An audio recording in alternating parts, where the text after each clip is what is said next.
지금 중국이 군부에 대한 숙청을 굉장히 빠르게 진행을 하고 있거든요. 물론 표면적으로 내세우고 있는 이유는 부정부패지만 시진핑이 자신의 말을 잘 듣는 사람들로 군부를 교체하고 있다는 겁니다. 군부에 대한 숙청은 꽤 오랫동안 집요하게 이루어지고 있어요. 최근에도 군부에서 별 하나가 감금이 됐죠. 좀 조사를 받고 있죠. 시진핑이 군부를 다스리고 군부를 하나의 대오로 만들기 위한 작업이 진행 중인 것이고, 그 작업이 끝나게 되면 사실상 모든 전쟁 준비가 끝난 것이다. 2027년 날짜를 정확히 집어서 말씀을 드리기 어렵지만 시진핑 집권 4기는 더더욱 정당성이 결여되어 있거든요. 결여된 정당성을 어떤 식으로든 메꾸기 위해서 전쟁을 취할 가능성이 높다라고 보고 있습니다. 안녕하세요, 신사임당 구독자 여러분, 오랜만에 다시 찾아온 김금혁입니다. 반갑습니다.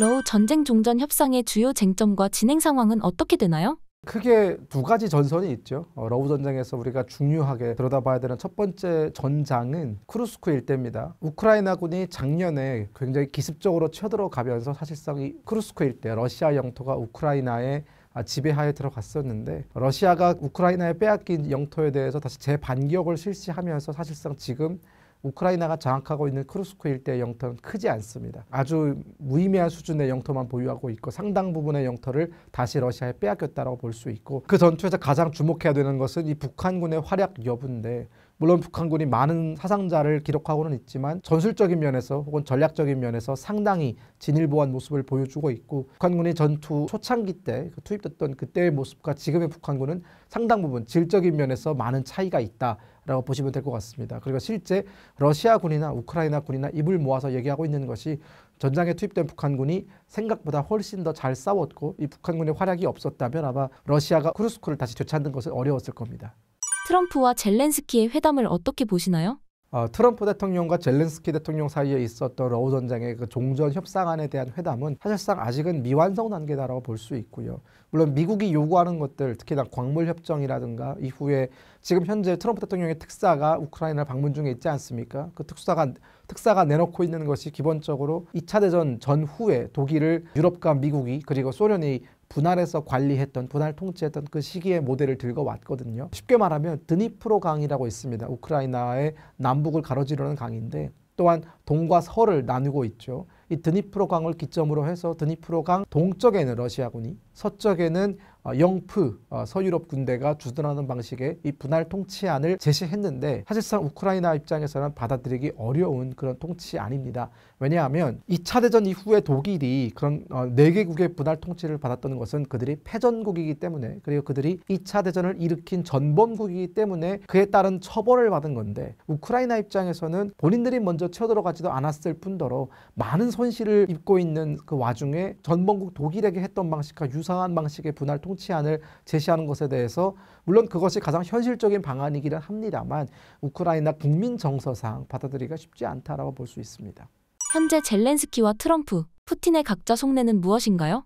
이대로 종전이 되게 된다면 젤렌스키 대통령은 아마 정치적으로 상당히 큰 위기를 겪을 겁니다. 젤렌스키 대통령이 지금 대선을 치르지 않고 일종의 비상계엄 상태에서 대권을 유지하고 있거든요. 우크라이나 현행법상 그리고 선거제도상 사실 2년 전에 이미 대선이 치러졌어야 하는 겁니다. 전쟁이 끝나게 되면 우크라이나는 바로 대선에 돌입할 가능성이 높고, 현재 우크라이나 젤렌스키 대통령의 지지율은 날이 갈수록 떨어지고 있는 상황입니다. 그러다 보니까 다시 그가 대통령이 될 수 있을지에 대해서는 사실상 빨간불이 들어왔다고 보시면 될 것 같고, 현재 젤렌스키 대통령의 대항마로 떠오르고 있는 사람은 우크라이나 군 총사령관을 지냈던 사람이거든요. 그 사람은 젤렌스키 대통령과 반대로 전선에서 우크라이나군을 이끌면서 상당 부분 많은 성과를 냈다라고 평가를 받기 때문에 아마 총사령관이 추후 우크라이나의 새로운 대통령이 되지 않을까라는 가능성도 있고, 두 번째 가능성은 우크라이나와 러시아 사이에 어떤 중립적인 입장을 취하고 있는 중도 성향의 후보가 당선될 가능성도 있고, 최악의 경우는 친러 성향의 후보가 당선이 되는 건데요.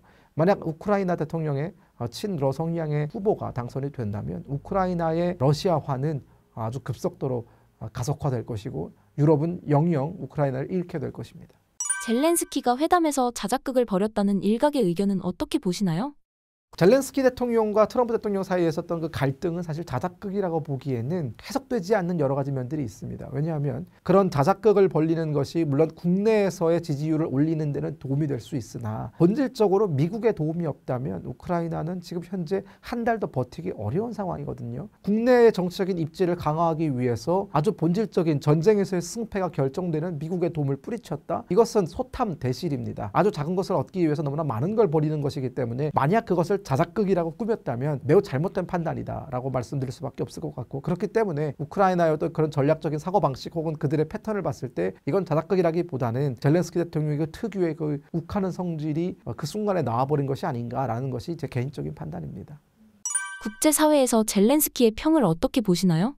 서방 진영에서의 평가와 미국에서의 평가는 좀 다르죠. 서방 진영에서는 여전히 젤렌스키를 영웅 취급을 해줍니다. 중요한 건 영웅 취급을 해준다는 겁니다. 그 말은 젤렌스키를 내세워서 우크라이나가 계속적으로 러시아에 대항하는 모습을 가져가는 것이 서유럽 입장에서는 자신들의 손을 쓰지 않고 러시아를 견제할 수 있는 가장 효과적인 방법이기 때문에 젤렌스키를 전면에 내세우는 것이 그들의 이익에 부합하고요.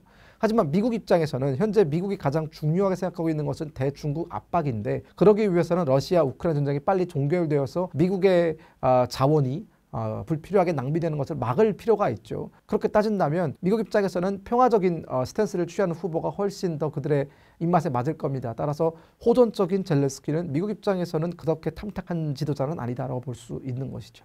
러우 전쟁에 대한 오해나 잘 알려지지 않은 사실이 있나요? 러우 전쟁에 대해서 우리 언론이 잘 알리지 않고 있는 사실은 러시아와 북한군이 상당히 잘 싸우고 있다는 것을 잘 알리지 않는 겁니다. 항상 보면은 우크라이나군의 어떤 승전 소식만 전하고 우크라이나의 패전 소식은 전하지 않으면서 사실상 우리 많은 국민들이 러시아 우크라이나 전쟁에서 우크라이나가 이기고 있는 것 아닌가라는 착각을 할 때가 많은데요. 매일매일 업데이트되는 전장의 상황을 보면 현재 우크라이나는 지속적으로 패배하고 있습니다. 일단 뭐 쿠르스크에 우크라이나가 차지했던, 그들이 차지했던 대부분의 쿠르스크 영토를 다 잃어버렸고요. 그리고 동부전선에서도 밀리고 있고, 얼마 안 있으면 포크로우스크도 아마 러시아의 수중에 떨어질 가능성이 있습니다. 그렇기 때문에 우크라이나군이 물론 매우 잘 싸우고 있는 건 맞습니다. 병력 규모 차이라든가 혹은 뭐 경제력의 규모라든가 전체적인 국력의 차이에서 러시아와 우크라이나는 비교할 바가 아니기 때문에 우크라이나가 지금까지 선전하는 것은 매우 잘 싸우고 있는 것이다. 하지만 그들이 승리하고 있는 것은 결코 아니다. 우크라이나의 패전은 만약 지금의 흐름을 그들이 매우 극적으로 바꾸지 못한다면 패전은 기정사실화 되어 있는 것입니다.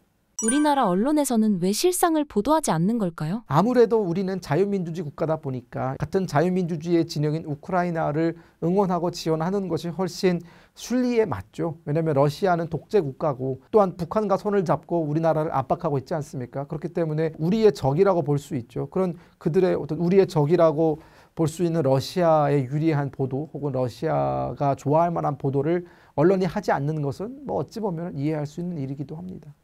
북한군의 과거와 현재는 어떤 차이가 있나요?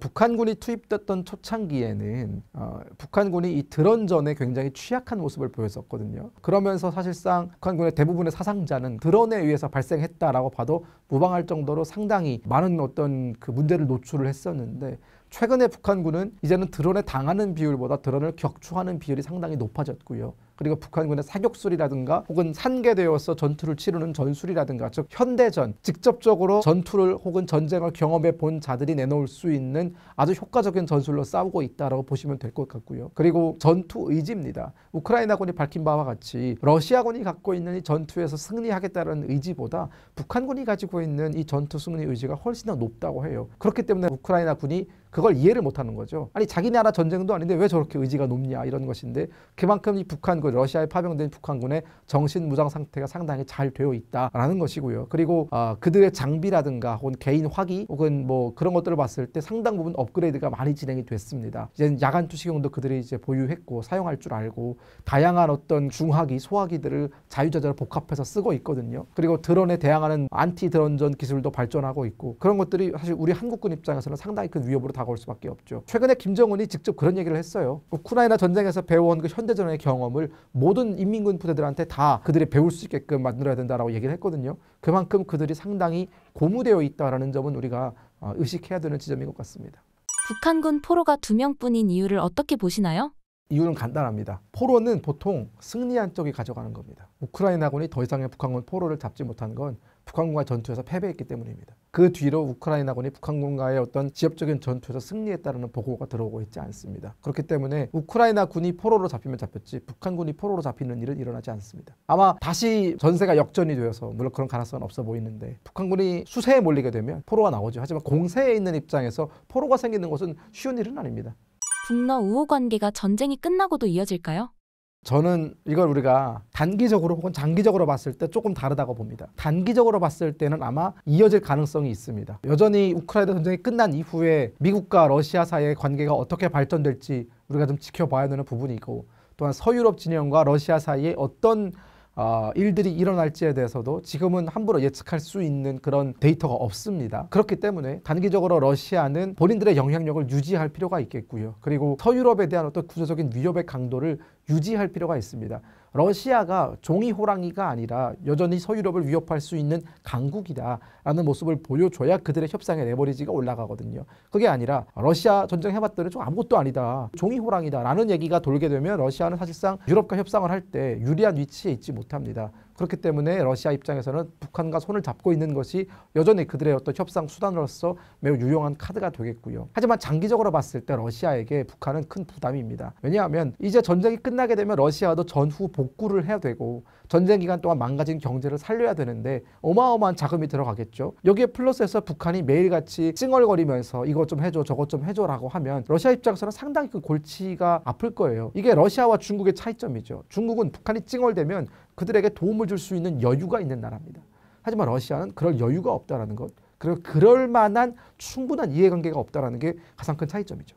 러우 전쟁이 끝나면 러시아와 한국의 관계는 어떻게 될까요? 이것도 마찬가지로 단기적으로 혹은 중장기적으로 좀 다르게 나타날 거라고 보는데, 단기적으로는 북한의 강한 압박에 의해서 한국과 관계가 다시 개선되는 일은 좀 어려울 겁니다. 그러나 중장기적으로 봤을 때 북한이 뭐 매일 러시아를 찾아가서 한국과 아무것도 하지 말아라 압박을 놓을 수는 없는 거고요. 그 러시아 입장에서도 주판화를 튕겨보겠죠. 북한과 관계를 지속적으로 유지하는 것이 러시아의 국익에 맞는지, 아니면 정말 잘 사는 나라 한국과 관계를 회복해서 한국으로부터 도움을 받는 것이 맞는 일인지를 잘 따져볼 거라고 보고, 러시아가 독재 국가이기는 하나 이 북한처럼 완전한 독재 국가는 아니거든요. 여전히 러시아는 유연한 사고를 또 필요할 때는 하는 나라입니다. 저는 그렇기 때문에 러시아가 한국과의 관계에 있어서 유연한 사고를 할 때가 분명히 올 것이다. 그것이 언제일지에 대해서는 제가 뭐 주술가가 아니기 때문에 딱 집어서 말씀을 못 드리겠지만, 아마 중장기적으로는 러시아와 한국과의 관계 개선은 어쩌면 필수적이다라고 말씀을 드리겠고, 아마 우리나라도 해당한 노력을 하겠죠.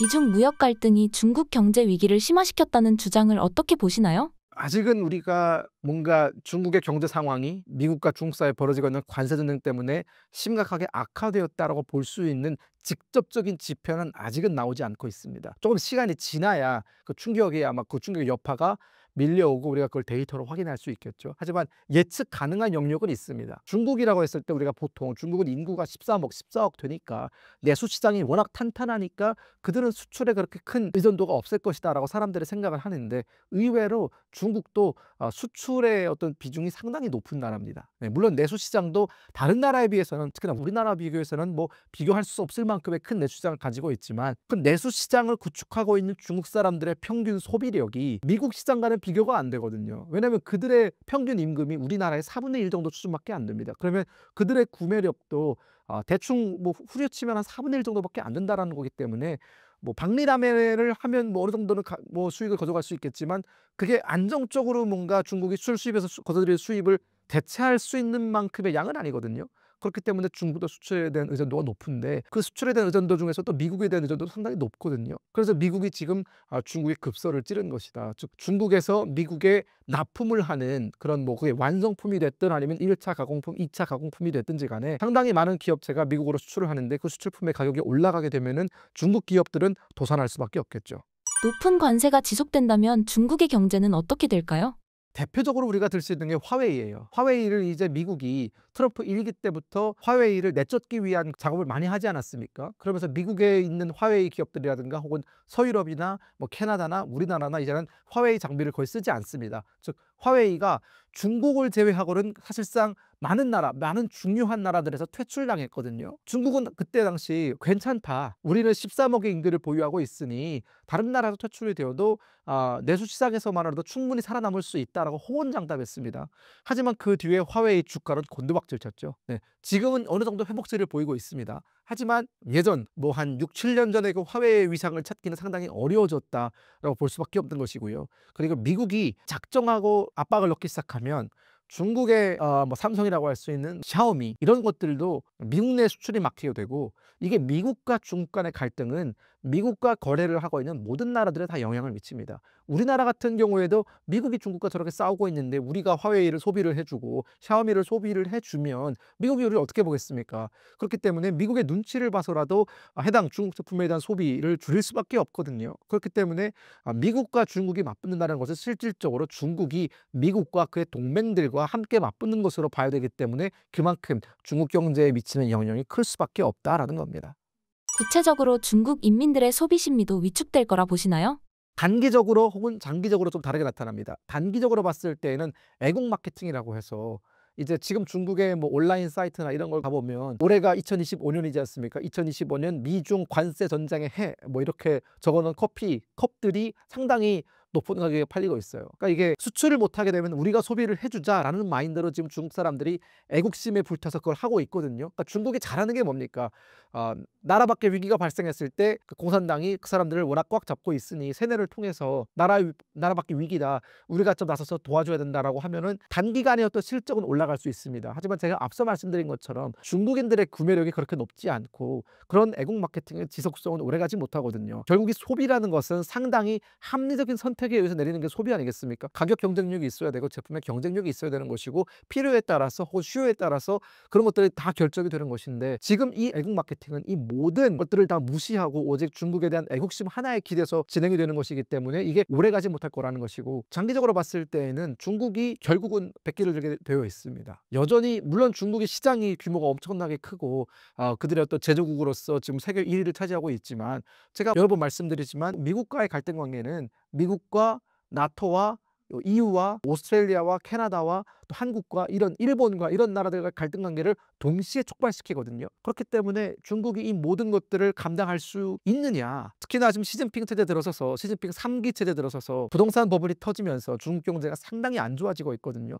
즉 체력이 좋아야 어느 정도 버틸 수 있는데 이미 중국 경제의 체력은 한 2018년 정도를 기점으로 지속적으로 내려오고 있습니다. 호황기가 아닌 이 불황기에서 맞이한 무역 전쟁이 과연 중국에게 긍정적인 영향을 미칠까? 당연히 아니다라고 보는 것이죠. 미국이 중국 관세 폭탄 사태를 풀어가는데 과거와 차이점이 있을까요? 트럼프 1기 때보다 아마 더 집요하게 그리고 더 과감하게 관세 정책을 밀고 나갈 가능성이 있습니다. 트럼프 1기 때는 결국은 이 중국의 관세 전쟁을 벌리다가 어느 정도 유야무야가 되는 것이, 당시 트럼프 대통령 측근에는 여전히 전통적인 공화당의 어떤 엘리트들이 자리를 잡고 있었거든요. 하지만 이 트럼프 2기 행정부의 대부분의 관료 엘리트들은 트럼피즘으로 무장한 사람들입니다. 되든 안 되든 트럼프가 생각하고 트럼프가 원하는 대로 움직이는 사람들이거든요. 그리고 지금 트럼프는 중국을 억제하는 것, 즉 중국의 영향력을 마비시키고 또 중국의 어떤 그 전 세계로 뻗어나가는 그들의 어떤 그 확장을 멈추게 하는 것이 트럼프 정부의 가장 큰 업적이 되어야 되기 때문에 이걸 놓치지 않을 겁니다. 그리고 트럼프도 알 겁니다. 왜냐하면 트럼프는 이제 재선이 없는 대통령이에요. 다음번에도 못한단 말이죠. 즉 본인의 레임덕이 오기 전에 가장 뛰어나게 내세울 수 있는 업적을 세워야 되는데, 그게 첫 번째로 이 중국의 어떤 그 경제적 영향력을 악화시키는 거기 때문에 여기에 아마 몰빵할 가능성이 크고, 그래서 우크라이나 전쟁도 빨리 손절하는 거죠. 그렇게까지 하는 이유가 무엇일까요? 보통 우리가 이 세력 전이가 일어난다라고 표현을 합니다. 국제정치에서. 세력 전이라는 것은 기존의 강대국과 신흥 강대국 사이에 이 전 세계를 호령할 수 있는 헤게모니를 두고 과연 누가 그 다음에 헤게모니를 가져가는가에 대해서 충돌이 일어나는 걸 우리가 세력 전이라고 하거든요. 보통 세력 전이는 두 가지 방법으로 나타납니다. 첫 번째, 전쟁을 통한 방법입니다. 그게 1차 대전과 2차 대전이었죠. 1차 대전 같은 경우에는 서유럽, 영국이라든가 프랑스라든가 이런 기존 열강들이 가지고 있던 헤게모니를 신흥 강국 독일이 그거를 넘겨받기를 원하면서 넘겨주기를 거부한 프랑스와 독일 사이에, 프랑스, 영국 그리고 독일 사이에 일어났던 전쟁이라면 2차 대전도 마찬가지입니다. 결국은 영푸의 영향력을 독일이 다시 반기를 들면서 뒤집어 엎은 것이고요. 그리고 그 다음에 세력 전이는 러시아와 미국 사이에 일어났던 세력 전이죠.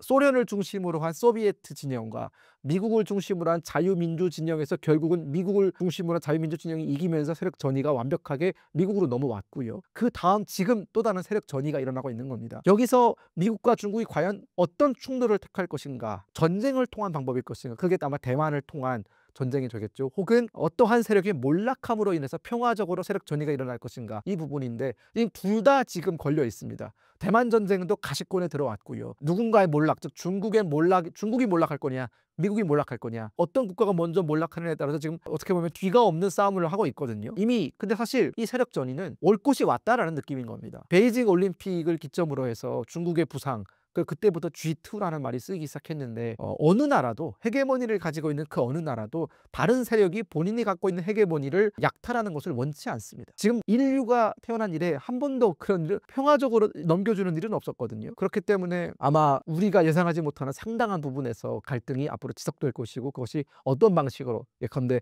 전쟁을 통한 방식일지 아니면 무역 전쟁이 더 큰 파장을 몰고 올지는 우리가 지켜봐야 되는 부분입니다. 딱 한 번 세력전의 과정에서 평화적으로 헤게모니가 넘어간 적은 딱 한 번이에요. 2차 대전 이후에 영국이 가지고 있던 헤게모니를 미국이 흡수를 했는데, 그것이 가능했던 이유는 영국이 지나치게 약화되어 있었기 때문이고, 이 두 국가는 본질적으로 같은 세계관을 공유를 하고 있기 때문에, 일단 뭐 미국과 영국의 역사를 잘 알지 않습니까? 그리고 그들은 자유민주 진영이고 종교도 같고 뭐 여러 가지 면에서 그들은 같은 공통성을 가지고 있기 때문에 평화적으로 넘어갈 수 있었다. 하지만 그런 일은 현재 미국과 중국 사이의 어떤 다양한 관점의 차이를 놓고 봤을 때 일어나기 쉽지 않을 것이다라고 보는 것이죠. 2027년 대만 침공 가능성에 대해 어떻게 보시나요? 지금 중국이 군부에 대한 숙청을 굉장히 빠르게 진행을 하고 있거든요. 그 군부에 대한 숙청은 물론 표면적으로 내세우고 있는 이유는 부정부패지만, 두 번째로는 시진핑이 자신의 말을 잘 듣는 사람들로 군부를 교체하고 있다는 겁니다. 어떤 나라 군부든지 간에 전쟁 일변도를 외치는 군부는 없습니다. 여러 가지 다양한 상황을 다 따져보고 전쟁에서 이길 수 있을지, 만약 전쟁을 하게 된다면 어떤 방식으로 싸울지, 이런 것에 대해서 충분한 논의가 이루어진 뒤에 전쟁이 결정하거든요. 그런 과정에서 반대 의견을 내는 사람들이 있단 말이죠. 중국 군부에도 분명히 반대 의견을 내는 사람들이 있을 겁니다. 그런 반대 의견을 내는 사람들을 지금 골라내는 작업이 진행 중이다라고 보시면 될 것 같고, 지금 군부에 대한 숙청은 꽤 오랫동안 꽤 집요하게 이루어지고 있어요. 최근에도 군부에서 별 하나가 또 감금이 됐죠. 지금 조사를 받고 있죠. 그런 것은 사실 시진핑이 군부를 다스리고 군부를 하나의 대오로 만들기 위한 작업이 진행 중인 것이고, 그 작업이 끝나게 되면은 사실상 모든 전쟁 준비가 끝난 것이다. 저는 2027년, 글쎄요, 뭐 날짜를 정확히 집어서 말씀을 드리기 어렵지만 시진핑 집권 4기는 더더욱 정당성이 결여되어 있거든요. 결여된 정당성을 어떤 식으로든 메꾸기 위해서 전쟁을 취할 가능성이 높다라고 보고 있습니다. 미중 패권 전쟁은 어떤 방식으로 마무리될 거라 보시나요? 어디까지나 희망사항이죠. 중국의 몰락으로 마무리되기를 바랍니다. 누가 이길지 정확히는 확답할 수 없지만 저는 개인적으로 중국의 몰락으로 이 모든 것이 마무리되기를 바랍니다. 중국이 몰락되어야 우리도 통일을 할 수 있고요. 중국이 몰락되어야 북한도 무너질 수 있습니다. 대한민국 입장에서는 중국의 몰락만큼 큰 국익이 없습니다. 오히려 중국이 더 강성해지고 우리와 전통적인 동맹관계였던 미국이 무너지게 되면 그 다음에 대한민국의 미래에 대해서 여러분 상상해 보십시오. 어떤 미래가 펼쳐지겠습니까? 그렇기 때문에 지금 우리가 반중의 입장을 취하는 것은 어떤 정치적인 색깔의 차이가 아니라 앞으로 미래의 대한민국이 사느냐 죽느냐의 문제입니다.